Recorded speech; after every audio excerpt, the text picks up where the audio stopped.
Clasificación A. Apto para todo público.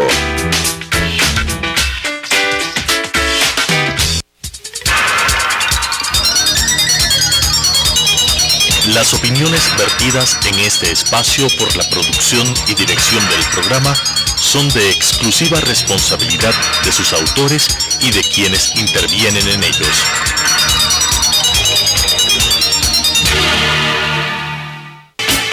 Sucesos presenta Enfoques, pensamiento libre y crítico. Día a día buscaremos diferentes visiones para la comprensión de la realidad del tercer milenio. Enfoques, un espacio que une noticia, análisis y opinión. Bienvenidos.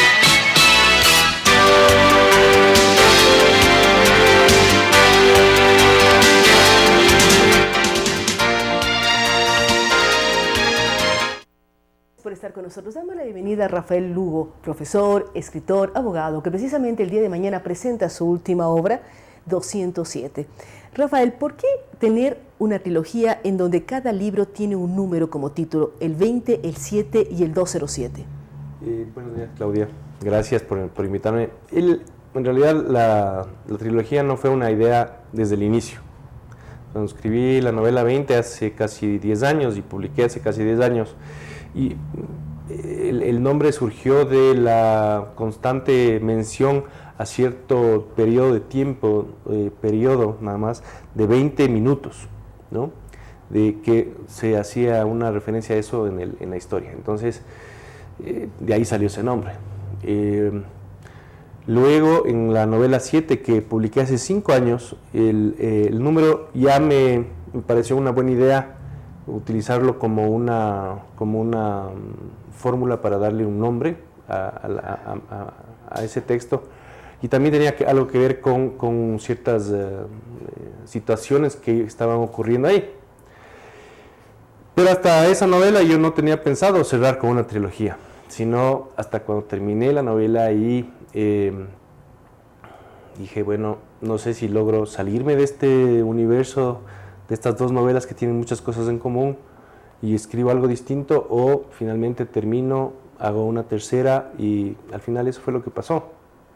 Y que entre las tres tienen, digamos, se puede encontrar muchas vinculaciones de distinto tipo. Sin embargo, cada una puede leerse por separado. Por separado, pero ¿qué les une? Fuera de micrófonos decíamos, el escenario es el mismo, es la ciudad de Quito. Bueno, sí, pero ¿qué les une, pero qué les separa al mismo tiempo para poderlas leer de manera indistinta? A ver, se les puede leer de manera indistinta porque cada una es una historia que empieza y se cierra en el mismo libro, ¿verdad? Y los antecedentes de las anteriores no son necesarios para entender las que vinieron luego. Y que están unidas, como usted bien dice, por la ciudad, el ambiente, digamos, por el paso del tiempo, es decir, desde que los personajes han ido envejeciendo cronológicamente con el tiempo de las novelas también.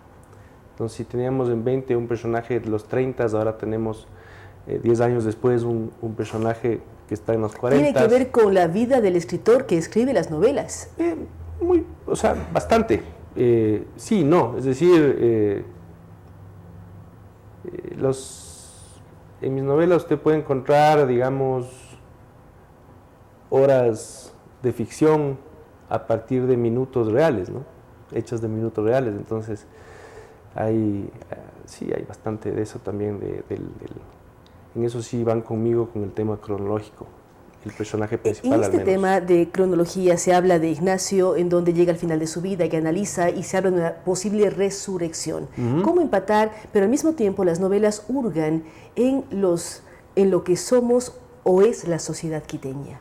Sí, bueno, es que en el camino de cualquier persona, en cualquier historia, creo que es muy difícil separarle de su entorno, ¿no? Y de la sociedad en la que está. ¿Y por qué se habla de que tiene unos pliegues con valores turbios? Bueno, el personaje es un asesino en serie. Entonces, tiene obviamente una situación de siempre de marginalidad, de estar escondido, de estar a veces recordando sus crímenes y tratando de entender por qué incluso había llegado a esos extremos. Entonces sí hay por eso hay una mención a esas características turbias del ambiente y de cómo la misma forma en cómo funciona la sociedad en la que le ha tocado vivir también le ha facilitado su impunidad, ¿no? Entonces por ahí vienen esas descripciones, ¿no? Es decir, también entra en el mundo de lo psicológico. Uno puede evadir de muchas cosas, evadirse, escaparse en la sociedad, pero al final se queda uno con sí mismo. Sí, es que Ortega y Gasset dice, yo soy yo y mi circunstancia, ¿no?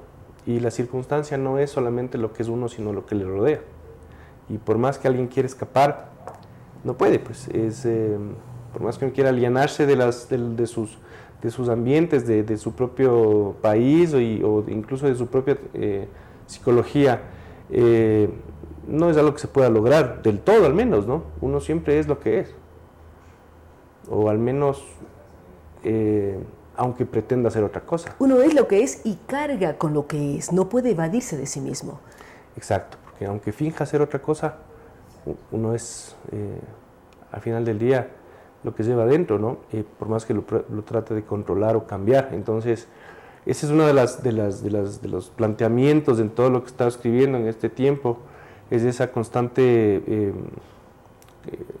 situación de contradicción consigo mismo del personaje, ¿no? ¿Cuánto de la práctica jurídica del abogado Lugo está dentro del libro? Porque Rafael es un gran abogado, entonces, ¿cuánto de la práctica de los entretelones de ejercicio profesional en donde descubre, defiende una serie de casos y de temas están dentro de sus libros? Sí, realmente no hay réplicas de casos, digamos, no los he utilizado, pero el derecho es una disciplina que necesita lógica.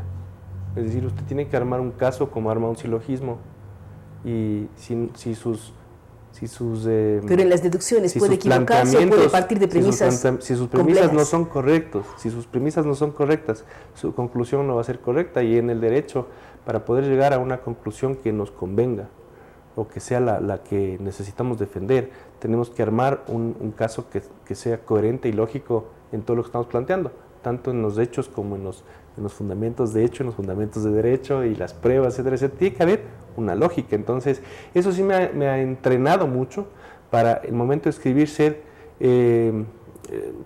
lógico, digamos, un poco ir al grano y no tener esos vacíos en los procesos, ¿no? Que no suene que ¿cómo así este resultado si las cosas estaban de este modo?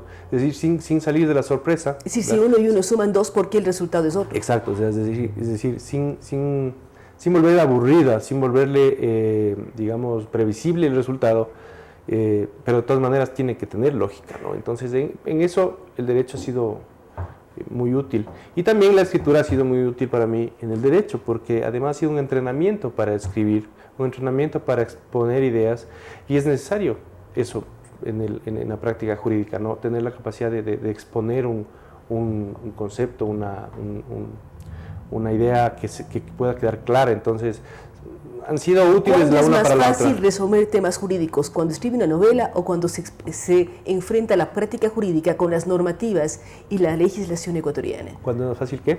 Encontrar resolución a un conflicto jurídico, cuando escribe la novela o cuando se enfrenta a los tribunales. Es más fácil en la novela porque al fin del día ya depende exclusivamente de mí, ¿no? Puedo inventarme cualquier salida con que tenga lógica, está bien. Ya en el tema del ejercicio ya tiene usted primero que someterse a lo que está en la ley y luego esperar a ver qué opina el juez o qué opina un fiscal, es decir, ya depende de un tercero y de la interpretación del las tercero. Interpretaciones y de las sorpresas que puedan venir del otro lado. Entonces es mucho más fácil, pues, obviamente, armar los casos en la soledad, ¿no? Ahora, Rafael, la obra se presenta mañana en el Teatro Calderón de la Barca en la Universidad San Francisco de Quito. Sí. ¿Cómo fue la acogida de 20, la acogida de 7 y qué acogida espera el escritor de 207? Bueno, 20 ha tenido una gran acogida. Debe estar ya cerca de los 7,000 ejemplares vendidos en este tiempo. Es libro de texto obligatorio en un colegio, por ejemplo, en Guayaquil. 7 también tuvo muy buenos resultados, muy buena acogida, se agotaron las 3 ediciones que se hicieron, hubo generosos comentarios en la prensa y eso me llevó a que en la editorial de la Universidad de San Francisco, cuando ellos han decidido, además de hacer las publicaciones académicas que han venido haciendo de enorme calidad, han decidido ampliar también sus productos también a ediciones de literatura. Entonces coincidió que en este proceso de la editorial de la universidad apareció mi manuscrito y como ya habían tenido alguna noticia mía también, hubo facilidad de reunirnos a conversar. Entonces no fue muy complicado que ellos, tuvieron toda la apertura conmigo para recibir el manuscrito, revisarlo, pasar los procesos de aprobación y al final pues está ahí. Entonces con el auspicio de la universidad, de la editorial de la universidad, es el primer libro que ellos hacen de temas que no son académicos. Este es el texto de literatura, digamos. Por eso el lanzamiento es en el Calderón de la Barca, en la universidad, mañana a las 7 de la noche. Entonces al final del día, pues creo que el buen resultado de las novelas anteriores sí me facilitaron pues poder ser acogido en esta editorial, ¿no? Así es que mañana hay que mirar el lanzamiento del libro, leerlo y analizarlo. Queremos agradecer a Rafael Lugo, felicitamos por esta nueva obra que se presentará mañana, Teatro Calderón de la Barca, 7 de la noche, Universidad San Francisco de Quito. Es muy importante mirar a los talentosos escritores ecuatorianos que van presentando sus obras en estos momentos. Gracias a Rafael Lugo. Vamos a ir a una pausa, luego de la cual estaremos dialogando con Rosa Victoria Prado, quien es la directora ejecutiva de la Fundación Teatro Bolívar de Quito. Con estas ideas y opiniones, regresamos con Enfoques.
Con nuevas ideas y opiniones, estamos de vuelta con Enfoques.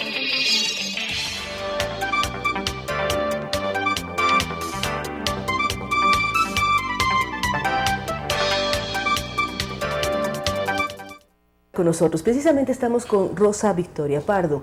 Muchos la recuerdan en su trayectoria de actriz, pero actualmente está liderando lo que significa la Fundación Teatro Bolívar. Fuera de micrófonos, y de pronto nos escucharon, decimos, un teatro que tiene magia.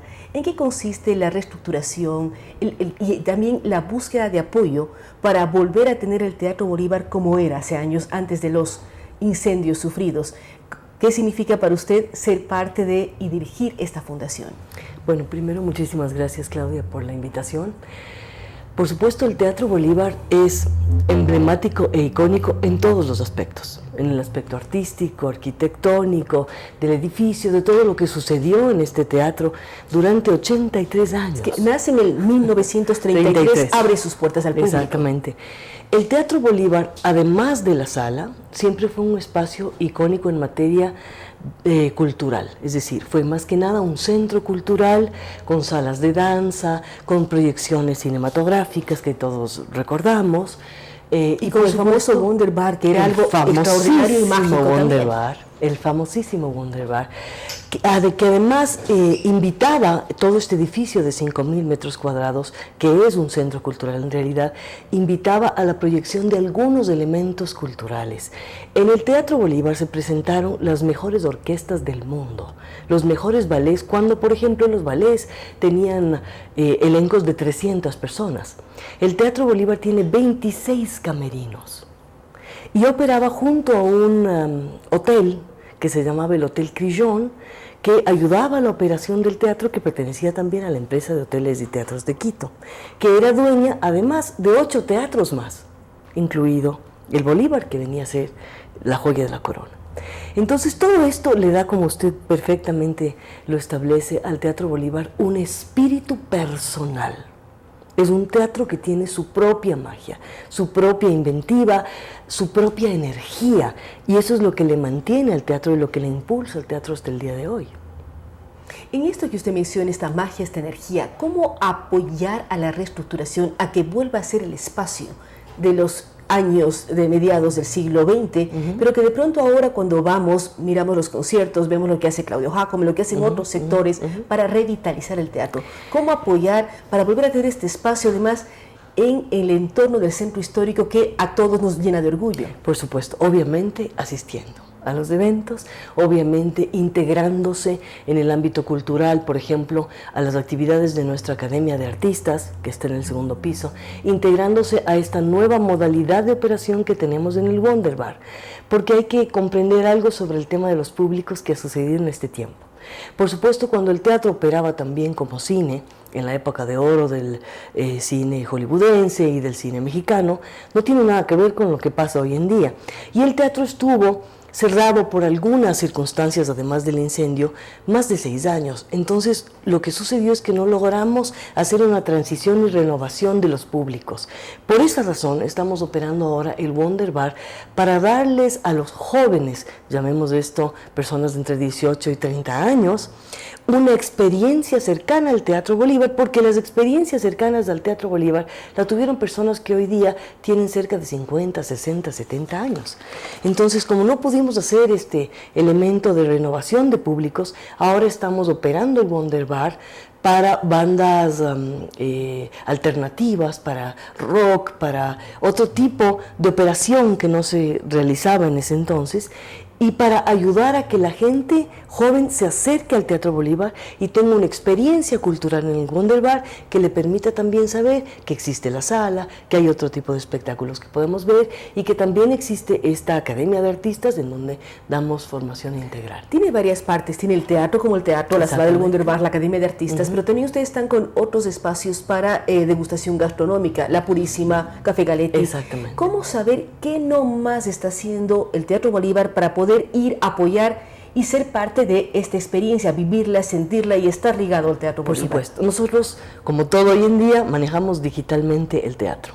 Tenemos una página web que es www.teatrobolivar.org, en la cual ustedes pueden ingresar y enterarse de todo lo que está sucediendo en el teatro en todos los ámbitos. Y por supuesto también tenemos una página de Facebook, publicamos en Instagram, en Twitter, que es un poco lo que sucede ahora con el movimiento comunicacional, que también es parte importante de este trabajo que se ha realizado, porque esta renovación de públicos también ha implicado una renovación de la forma de comunicar, que es muy diferente a lo que sucedía en los años 80 y en los años 70. Es decir, ahí funcionaban mucho los impresos, los afiches, etc. Hoy en día esta comunicación es completamente digital y está a disposición de quien la quiera utilizar. ¿Qué ha significado para Rosa Victoria Pardo el tomar el reto de manejar y administrar la Fundación Teatro Bolívar? ¿Qué nomás involucra esto? ¿Qué ha dejado de por medio el mundo de la actuación? ¿Lo continúa haciendo en el propio teatro? Ya a nivel personal, Rosa Victoria, ¿qué está haciendo usted? Precisamente el teatro es un poco la circunstancia ideal para mí. En este momento me encuentro en un proceso de escritura de propios guiones para películas y telenovelas con temas específicos que yo siempre quise tratar.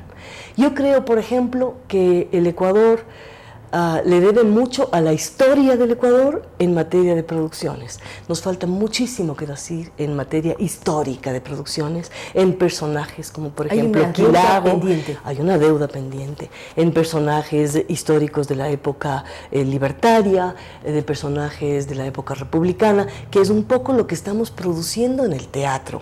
No puedo contarles exactamente qué es, pero son producciones estupendas, musicales, obras teatrales, óperas, específicamente que las va a producir la Fundación Teatro Bolívar como parte de pago de esta deuda que tenemos pendiente. Por otro lado, estamos montando un ensamble de música contemporánea, en donde yo también participo como cantante, que es otra de mis facetas artísticas, y que está integrado, claro, al tema del teatro. Pero claro, la combinación de ser administradora de un espacio cultural o directora de la Fundación Teatro Bolívar, más su faceta artística, es un tema interesante. Es un tema muy interesante porque además hay que tomar en cuenta esto. Cierta amistad que yo tengo me decía que solo una persona con una esquizofrenia real podría hacerse cargo de un poco resucitar al Teatro Bolívar, que básicamente estaba completamente fuera del esquema y del espacio cultural, y es específicamente lo que hacemos, porque se requería una persona con conocimientos de interés y conceptos artísticos para revitalizar un espacio de semejante magnitud.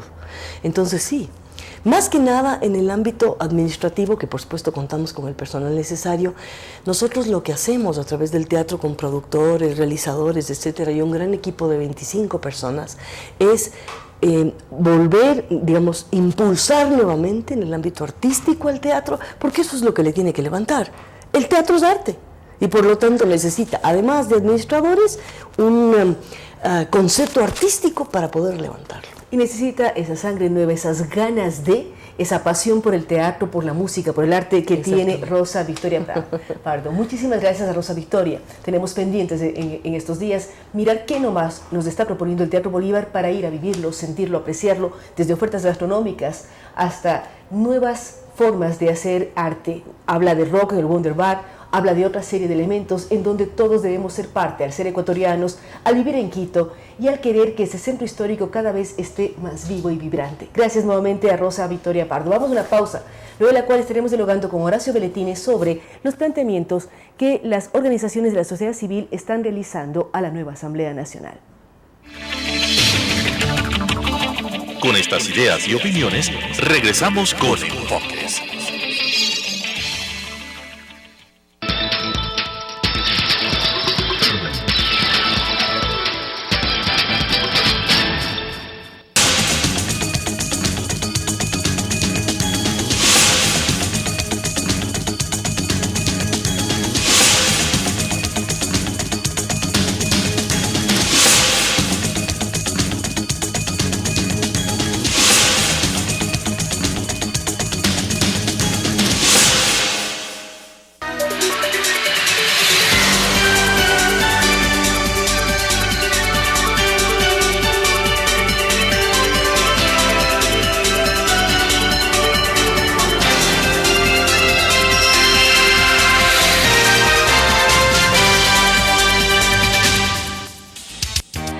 Preescolar El Parque, un lugar excepcional para crecer. ¿Dónde iniciará la educación preescolar su hijo? Llegó la hora de decidir. Preescolar El Parque.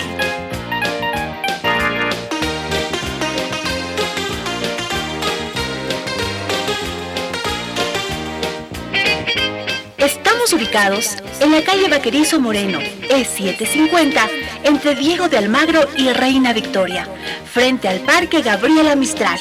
Admisiones 099 73 72 081.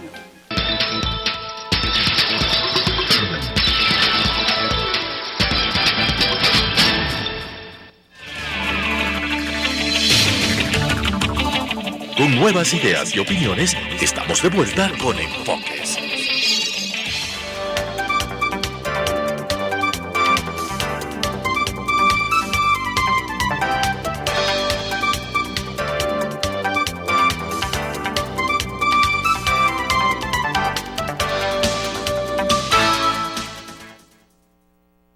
Por estar con nosotros. Damos la bienvenida a Horacio Belletín y recordamos que lidera el Grupo Faro, pero también es quien preside esta agrupación que unifica a las organizaciones de la sociedad civil aquí en el Ecuador.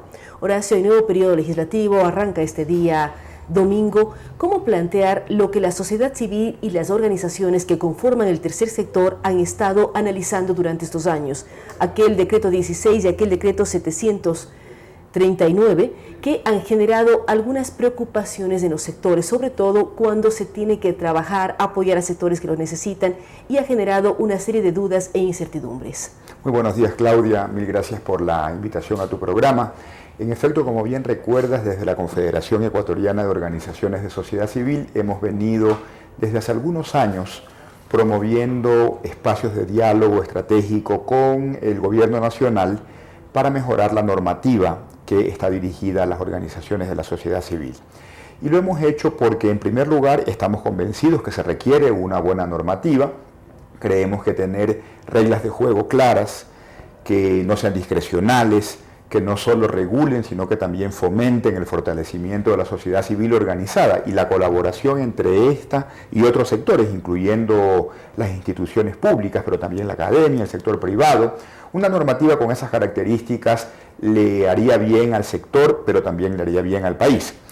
Y es en ese espíritu que desde hace ya 5 años hemos mantenido diálogos con diferentes ministerios y secretarías alrededor de los decretos, primero el 982, que se promulgó allá en el año 2008, y luego, como muy bien recuerdas, los decretos 16 y 739, que si bien es cierto, incorporan algunos elementos que consideramos positivos, el hecho, por ejemplo, de tener un sistema de información que nos permita saber qué están haciendo las organizaciones, dónde están ubicadas, porque eso es importante para poder coordinar esfuerzos entre nuestro sector, al interior de este, pero también con otros sectores.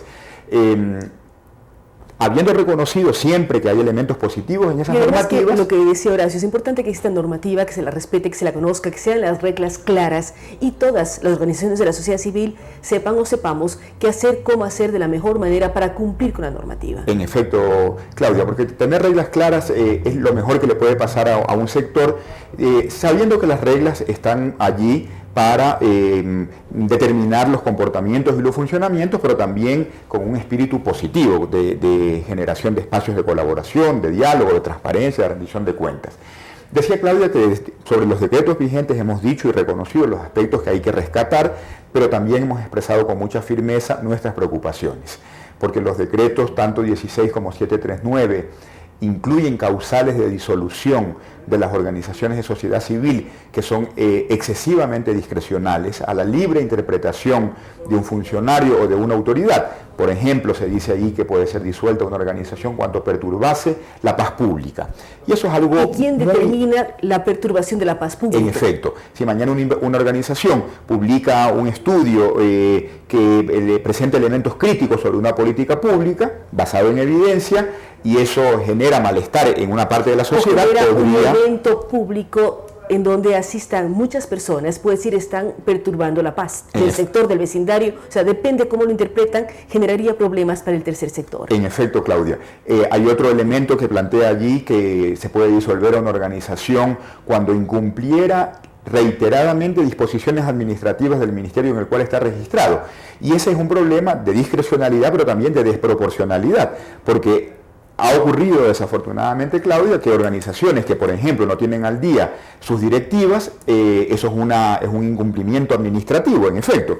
El ministerio, siguiendo ese literal de los decretos vigentes, podría proceder a la disolución, porque lo dice muy claramente: si incumpliera una disposición administrativa, no tener actualizada su directiva, se la puede proceder a disolución, y hay una desproporción. En estos temas, cada organización de la sociedad civil está adscrita a uno de los ministerios de Educación, Ambiente, Bienestar Social, en fin. ¿Qué pasa cuando es el ministerio, que es el organismo rector, demora los trámites? Porque muchas veces ingresan la documentación y demoran días, semanas y hasta meses el legalizar las nuevas directivas. En efecto, Claudia, y ese es otro elemento que consideramos problemático en los decretos vigentes. Los requisitos y el diseño institucional de los procesos de la sociedad civil organizada son extremadamente lentos. Le pongo un ejemplo concreto, Claudia. Para abrir una empresa privada en el Ecuador, según este índice famoso del Banco Mundial, que en inglés se llama el Doing Business, toma 48 días en nuestro país. Constituir una empresa privada con fines de lucro, constituir una organización de la sociedad civil toma más de 6 meses. Es decir, no hay un balance, digamos, entre lo que se le pide y los tiempos de duración de los procesos para el sector privado que aquellos para nuestro sector. El sector privado va a preguntar cuánto demora disolver una empresa. Pueden ser años, no se diga una organización de la sociedad civil. En efecto. Y entonces allí lo que proponemos, Claudia, lo hemos hecho desde ya hace algunos años, es generar participativamente una normativa entre la sociedad civil organizada y las instituciones del Estado. Esa ha sido la invitación que hemos hecho en los últimos años y es la que hacemos ahora, Claudia, porque vemos con preocupación el proyecto de Código Orgánico del Sistema de Participación Ciudadana y Control Social que se envió a la Asamblea Nacional hace algunas semanas y que fue calificado hace algunos días, porque eleva a nivel de código orgánico lo que ahora está en los decretos ejecutivos y eso obviamente vuelve la situación mucho más problemática porque los niveles de inflexibilidad que tiene una ley orgánica son mucho mayores que los que tiene un decreto ejecutivo. Entonces, frente a ello, Claudia, las organizaciones que conformamos la Confederación Ecuatoriana de Organizaciones de Sociedad Civil hemos hecho público al inicio de esta semana un pronunciamiento en el cual reconocemos la necesidad de contar con una normativa. Evidenciamos los problemas que tienen los decretos ejecutivos 739 y 16. Expresamos nuestra preocupación porque se eleven a nivel de código orgánico y hacemos pública la invitación a la Asamblea Nacional, a los asambleístas, a las asambleístas que están por asumir el próximo domingo, a que abramos un proceso de diálogo y de construcción participativa para tener una normativa que nos permita corregir las dificultades que hoy tiene la sociedad civil organizada. No somos sujetos de crédito, no podemos ir al sistema financiero formal. No podemos recibir donaciones del sector privado que tengan incentivos tributarios, a diferencia de la mayoría. Incentivos tributarios para donaciones. La mayoría de los países en América Latina hay un índice que se hace anualmente por una organización global que mide la filantropía y la solidaridad de los países. Social, ambiental, dependiendo las temáticas de las ONGs, es decir, dan ventajas a las empresas privadas que invierten en sectores de la sociedad civil. En efecto, y eso es positivo para una sociedad. Pero acá se toma como gasto y se apunta si el tema publicitario no tiene nada que ver. En efecto, así es. Hay que crear una buena normativa que facilite la contribución del sector privado hacia las causas de la sociedad civil que contribuyen al bien público. Necesitamos adecuar el régimen laboral vigente a la realidad de la sociedad civil. Hoy día se ha vuelto prácticamente imposible ejercer la práctica del voluntariado en nuestras organizaciones porque los requisitos que eso conlleva hace que las organizaciones ya desestimemos esta posibilidad y el voluntariado es la expresión misma de la solidaridad. Necesitamos avanzar, Claudia, algo que en este momento desde la Confederación consideramos es fundamental para el país, que es lo que estamos llamando alianzas público-sociales. ¿Cómo avanzar? La organización, la Confederación de Organizaciones Ecuatorianas de la Sociedad Civil van a presentar un articulado, un posible proyecto de ley para que se lo analice conjuntamente con el que ya tienen en la Asamblea. ¿Cómo avanzar con la estructura nueva? Veíamos precisamente ayer la conformación de nuevos bloques de minorías, una serie de elementos que van a marcar desde el día domingo lo que ocurre en el Poder Legislativo. ¿Cómo lograr la sociedad civil permear al Poder Legislativo para que se sensibilice y busque normativas para ese sector? En efecto, Claudia, desde la Confederación, desde ya más de un año hemos avanzado en la construcción participativa al interior del sector de un documento que incluye los principios de lo que quisiéramos ver en una normativa.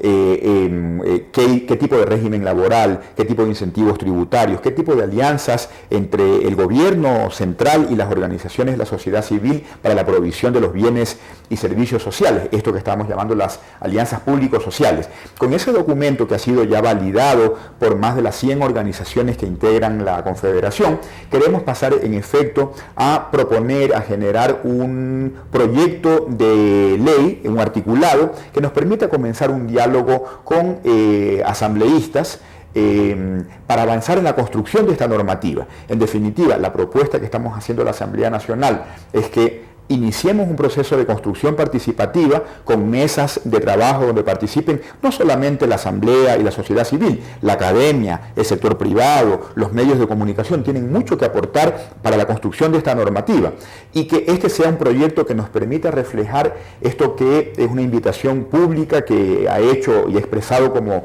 voluntad de la tónica de su gobierno el presidente electo, de construir las políticas públicas y las normativas basadas en el diálogo. Creemos que este puede ser un ejemplo, un modelo de construcción participativa y dialogada de una normativa que, insisto, no solo aporta al fortalecimiento del sector, sino que permite que estas organizaciones, que según nuestras estimaciones, Claudia, contribuyen con más de 2.3 millones de ecuatorianos, que estas organizaciones, asociaciones de productores, asociaciones de vecinos, grupos ciudadanos que se integran para mejorarla, para aportarle a la calidad de las políticas públicas, que todo ese tipo de expresiones de la sociedad civil organizada que le sirven tanto al bien común, tengan un marco normativo que fomente su trabajo, pero además promueva la colaboración con otros sectores. Su trabajo, digamos, de manera legal, norme, pero al mismo tiempo facilite las posibilidades. Ahora, Horacio, uno de los temas que a veces se discute es la rendición de cuentas. ¿Cómo las organizaciones de la sociedad civil en Ecuador están rindiendo cuentas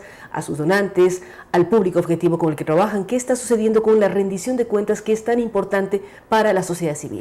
Eso es un elemento que desde la Confederación consideramos clave, Claudia, porque parte de nuestros principios está la transparencia, la rendición de cuentas, en efecto, como una expresión de la ética que practicamos.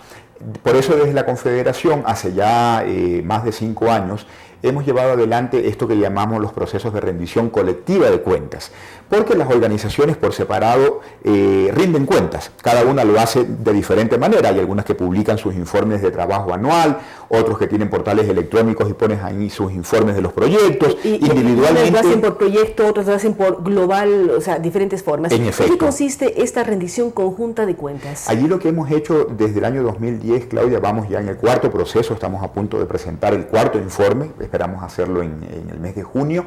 Lo que hemos hecho es reunir la información de las más de 100 organizaciones que integran la Confederación, pero también se han sumado organizaciones que no son parte de la Confederación, y allí lo que hemos compartido es información sobre las fuentes de nuestro financiamiento, los proyectos que implementamos, el tipo de políticas públicas del Plan Nacional de Desarrollo al cual contribuimos, los objetivos de desarrollo sostenible con los cuales aportamos, las contribuciones que hacemos, por ejemplo, a temas como la equidad de género, los derechos de la naturaleza.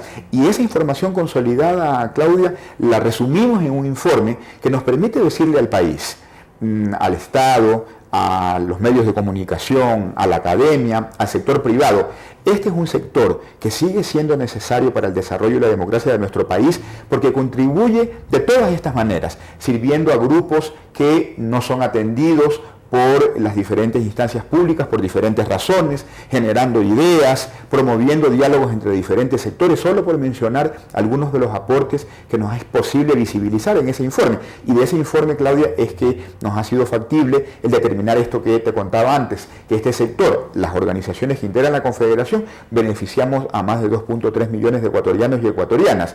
Eso es casi el 18% de la población. Entonces, estamos convencidos, Claudia, en la Confederación, que el Ecuador necesita y merece instituciones públicas fuertes. Creemos que se requiere un Estado autónomo, con capacidad de ejercer rectoría sobre las políticas públicas. Públicas fuertes con gran credibilidad. En efecto, con buenas normativas, con buenas políticas públicas. Pero así como se necesita un Estado, instituciones públicas fuertes, con buenas políticas públicas y normativas, se requiere también organizaciones de la sociedad civil fuertes. Ahora, Horacio, estos últimos años, 10 años del gobierno de Alianza País del presidente Rafael Correa, las organizaciones de la sociedad civil, al margen del decreto 16 o del 739, han sido duramente criticadas. ¿Cómo dotar de contenido y mejorar la imagen de lo que significan las fundaciones en el país? Han sido criticadas desde el gobierno central. Unas han cerrado, otras han sido analizadas no de una manera positiva en los enlaces. ¿Cómo dar más contenidos y mayor credibilidad a la sociedad civil cuando arranca el gobierno del presidente Lenín Moreno? Yo diría, Claudia, de al menos dos maneras. Una, esto de practicar la transparencia y la rendición de cuentas, porque eso nos permite desestimar las suspicacias que podrían haber habido de las fuentes de financiamiento o el tipo de proyectos en el que trabajan estas organizaciones. Y el que nada debe, nada teme, y creemos que la rendición de cuentas nos permite visibilizar de manera concreta, objetiva, qué tipo de proyectos tenemos, de dónde obtenemos nuestro financiamiento y sobre todo nuestro compromiso con la ética y la transparencia. La otra estrategia para que establezcamos nuevas dinámicas de colaboración con el gobierno que se inaugura el próximo 24 de mayo está alrededor del diálogo. Creemos que es fundamental que establezcamos espacios en el cual nos sentemos representantes del Ejecutivo, asambleístas y representantes de la sociedad civil a identificar los espacios de colaboración que tenemos, que existen y muchos, en un momento actual donde el desafío fiscal y económico es notable. Necesitamos encontrar espacios de trabajo con el gobierno central para, por ejemplo, Claudia, identificar algunos servicios sociales, atención a adultos de la tercera edad, capacitación a productores, donde la sociedad civil tiene mucho que aportar, para que alrededor de esos servicios sociales el gobierno y la sociedad civil establezcan alianzas público-sociales que permitan que sean las organizaciones de la sociedad civil las que provean esos servicios a costos unitarios menores que los que tendría el Estado, con estándares muy claros, con rectoría y evaluación del cumplimiento de esos estándares por parte de las instituciones rectoras de ese sector, el educativo, el de desarrollo social, el productivo, y así logremos colaboración que beneficie al gobierno porque le permite mantener las coberturas a costos menores, a la sociedad civil organizada porque le permite tener una fuente de financiamiento proveniente de fuentes públicas, pero sobre todo trabajar juntos, gobierno y sociedad civil organizada por el país, por los ciudadanos. Por los ciudadanos, para disminuir la inequidad, para ir cerrando una serie de brechas que están pendientes y son deudas que tiene el país. En efecto, Claudia. Ese es el objetivo que tenemos por delante, esos son los desafíos, pero también las oportunidades. Y es por eso que desde la Confederación hemos hecho pública y ratificamos en este programa, Claudia, la invitación que hacemos a la Asamblea Nacional que se inaugura este domingo, al Gobierno Nacional que se inaugura el 24 de mayo, para establecer espacios estratégicos de diálogo que nos permitan juntos, sociedad civil organizada y Estado en sus diferentes expresiones, trabajar por la equidad, contra la pobreza, por instituciones públicas más íntegras, por políticas públicas más efectivas y ciudadanas. Y donde se busquen equilibrios entre lo público, lo privado y la sociedad civil como tal.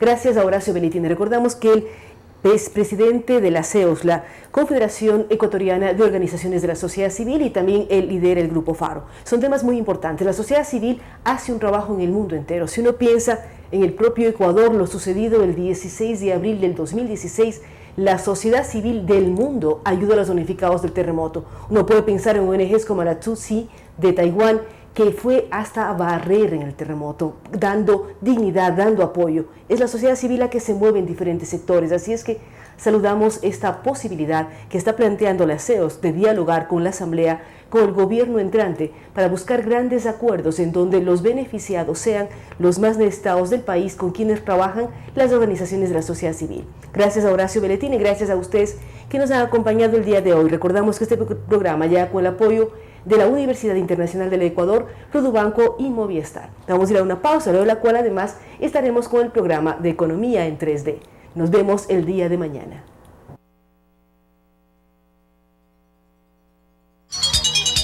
Las opiniones vertidas en este espacio por la producción y dirección del programa son de exclusiva responsabilidad de sus autores y de quienes intervienen en ellos.